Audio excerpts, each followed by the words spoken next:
it's a reality of my story. And, I've given you some pieces that represent really joyful and triumphant moments in my life, but that one is a representation of like pain and downfall and a really hard moment. And I don't think the story, at least the story of me, wouldn't be fully authentic if something about Athens or, the negative aspects of being an athlete were part of this collection. Like, it had to be in there.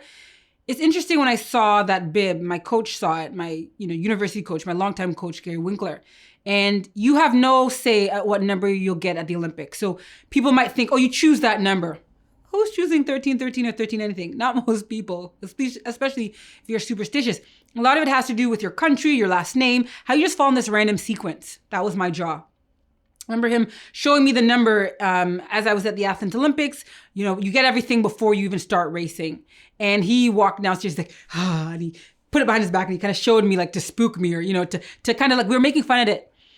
I did not take him on. I kind of played along in the moment. I was like, it's a number. A number has no control over me, no consequence, nothing, right? Whatever. I wasn't scared of it. Still not scared of it. But I understand looking back at exactly what happened to me. If you're a conspiracy theorist, if you like to make things make sense, it seems like that number did you in. You fell because of that number. Who will ever know? We will never know. Maybe when I get to pearly gates, I'll ask God if he knew anything about that. But I think in my story, it is a relevant part of my story.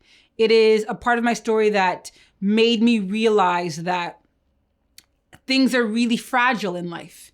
Things are really fragile in life. The thing that you think you deserve and you've worked so hard for is not necessarily the thing that you get. And you get what you get.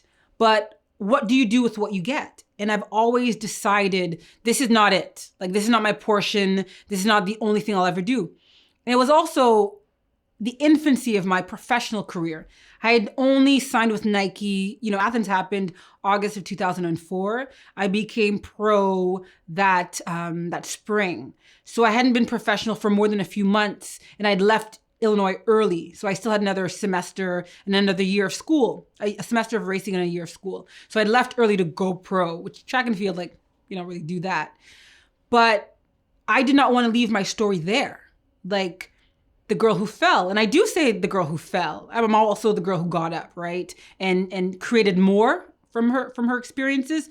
But I am the girl who fell because for a lot of people, and even till now, I'm not only the girl who fell, but I am the girl who fell.